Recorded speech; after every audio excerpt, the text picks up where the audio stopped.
ತುಮಕೂರು ಜಿಲ್ಲೆಯ ಶಿವಪುರ ರುದ್ರೇಶ್ವರ ಸ್ವಾಮಿ ದೇವಸ್ಥಾನ ವಿವಾದ ಮತ್ತೊಮ್ಮೆ ತೀವ್ರ ಚರ್ಚೆಗೆ ಗ್ರಾಸವಾಗಿದೆ. ತೋಟರಾಜ ಅವರ ಪತ್ರಿಕಾ ಹೇಳಿಕೆಯನ್ನ ದೇವಸ್ಥಾನ ಸಮಿತಿ ದಯಾಶಂಕರ್ ಹಾಗೂ ಗ್ರಾಮಸ್ಥರು ತಳ್ಳಿಹಾಕಿದ್ದು ಹಲವು ಗಂಭೀರ ಆರೋಪಗಳನ್ನ ಮಾಡಿದ್ದಾರೆ. ಮಾಡಿಲ್ಲ, ಯಾವ ಕಾರಣಕ್ಕೂ ಮಾಡಿಲ್ಲ. ಅವರು ಸುಳ್ಳು ಹೇಳೋರು, ಅವರು ಸುಳ್ಳು ವರದಿ ಬರುತ್ತೆ. ನೀವು ಚೆನ್ನಾಗಿ ಕೇಳಿ, ಆಮೇಲೆ ನಿಮಗೆ ಗೊತ್ತಾಗುತ್ತೆ. ನಮ್ಮದು ಡಾಕ್ಯುಮೆಂಟ್ಸ್ ಇದೆ, 50 ಇಸ್ವಿ ಮಠದ ಬಾಲ್ಪಾರಿಕತ್ತಿದೆ, ಕೊಡ್ತೀನಿ. ರುದ್ರ ದೇವಾಲಯ ಅಂತ ಪಂಚಾಯತಿಲಿ ಡಾಕ್ಯುಮೆಂಟ್ಸ್ ಇದೆ, ಅದು ಕೊಡ್ತೀನಿ ಬೇಕು ಅಂದರೆ. ಅಷ್ಟೇ ಹಳೆ ದೇವಸ್ಥಾನ ಇತ್ತು, ಅಜ್ಜನ ಕಾಲದಲ್ಲಿ ಮಾಡಿದ್ರು. ನಾವು ತಕ್ಕೊಂಡು ಹೊಸ ದೇವಸ್ಥಾನ ಕಟ್ಟಕ್ಕೆ ಮಾಡಿವು. ಕಟ್ಟಿ ಸಂಬಂಧ ಇಲ್ಲ. ದೇವಸ್ಥಾನ ಕಟ್ಟ ಶುರು ಮಾಡಿದಾಗ ಅರ್ಧ ಆದಾಗ ಅದು ಪಂಚಾಯತ್ ಇತ್ತಲ್ಲ ದಿವಸ ದೇವಾಲಯ ಅಂತ, ಆವಾಗಿನ ಡಾಕ್ಯುಮೆಂಟ್ಸ್ ನಾವು ಮಾಡ್ಸೋಕ್ಕೆ ಅಂತ ಖಾತೆ ಮಾಡಿಸೋಣ ದೇವಾಲಯ ಇದ್ದು ಅಂತ. ಆವಾಗ ನಮ್ಮ ಜಾಗ ಅಂತ ಖಾತೆ ತೆಗೆದ್ರು. ಆ ಉದ್ದೇಶಕ್ಕೆ ನಾವು ಬಿಟ್ಟು ಹೊರತು ಅದ್ರ ಬಗ್ಗೆ ಊರ ಜನಗಳನ್ನ ಕೇಳಿ ಅದ್ರ ಬಗ್ಗೆ ಮಾಹಿತಿ ಹೇಳ್ತಾರೆ. ನಾವು ನಮಗಿನ ಹೆಚ್ಚಾಗಿ ಊರ ಜನನ ಕೇಳಿ. ಇಲ್ಲ, ದೇವ್ರದ್ದು ಮೂಲಸ್ಥಾನ ಅದೇ, ಬಟ್ ಮುಂಚೆ ಇತ್ತು ಅಲ್ಲಿ. ಅದು ನಮ್ಮ ವೈಯಕ್ತಿಕ ದೇವರು ಮೂಲಸ್ಥಾನ. ನಾವೆಲ್ಲಿ ಬೇಕಾದ್ರೂ ಇಟ್ಕೋಬೋದು, ಮಾಡೋದು.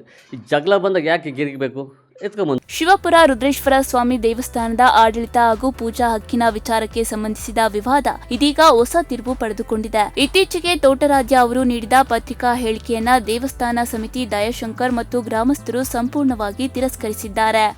ಬಂಡಿ ಮನೆಯವರು ಮಾತ್ರ ಬಿಟ್ಟರು, ಅವ್ರ ವಂಶಾಸ್ತ್ರರು ಮಾತ್ರ ಪೂಜೆ ಮಾಡ್ಕೊಂಡು ಬಂದುಬಿಟ್ರೆ ಬೇರೆ ಯಾರೂ ಮಾಡಿಲ್ಲ ಪೂಜೆ. ಇವತ್ತಿನಾಗೂ ನಾವು ನೋಡಿಲ್ಲ, ಆದಿಯಿಂದಲೂ ನೋಡ್ತಾ ಇದ್ದೀವಿ ನಾವು.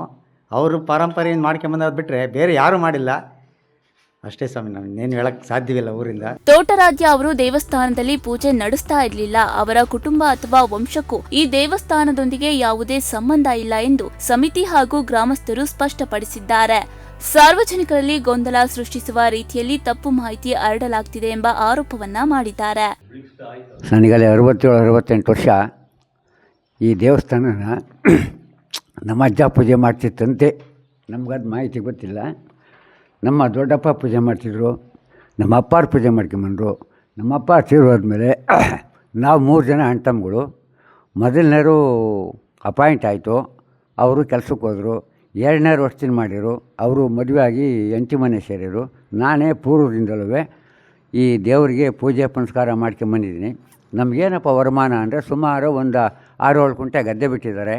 ಕೆರೆ ತುಂಬಿದ ವರ್ಷ ಮಾತ್ರ ಬೆಳೆ ಬೆಳ್ಕೋಬೇಕು. ಅವರಿಂದ ನಾವು ಯಾವುದೇ ಇವತ್ತಿನವರೆಗೂ 4 ಆಣೆ ಅಪೇಕ್ಷೆ ಪಟ್ಟಿಲ್ಲ.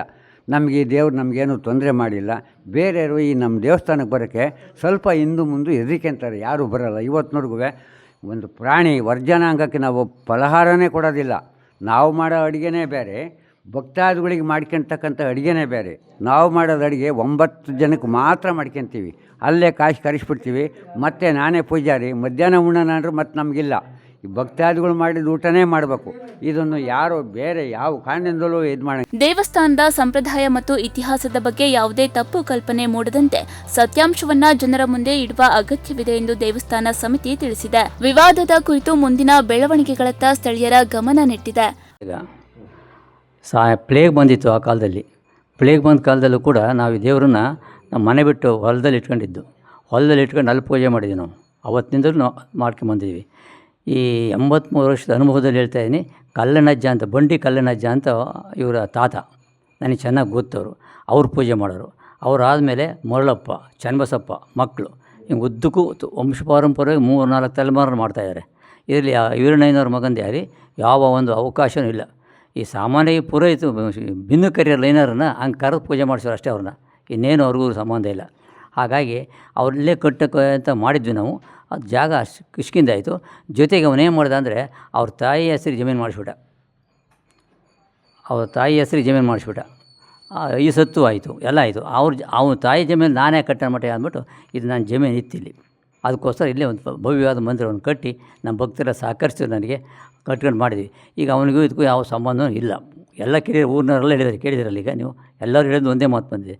ಹಾಗಾಗಿ ಅವ್ನಿಗೆ ಒಳ್ಳೆ ದೇವ್ರು ಇಟ್ಕೊಂಡವನೇ. ಅಲ್ಲೊಂದು ನಾನು ಕಟ್ಟಿಬಿಟ್ಟು. ಶಿವಪುರ ರುದ್ರೇಶ್ವರ ಸ್ವಾಮಿ ದೇವಸ್ಥಾನದ ವಿವಾದ ದಿನದಿಂದ ದಿನಕ್ಕೆ ಹೊಸ ತಿರುವು ಪಡಿತಾ ಇದ್ದು, ಮುಂದಿನ ಬೆಳವಣಿಗೆಗಳು ಯಾವ ದಿಕ್ಕಿನಲ್ಲಿ ಸಾಗಲಿವೆ ಎಂಬುದು ಕುತೂಹಲವನ್ನ ಮೂಡಿಸಿದೆ. ಜಾಕೀರ್, ಪ್ರಗತಿ ಟಿವಿ, ಚಿಕ್ಕನಾಯಕನಹಳ್ಳಿ.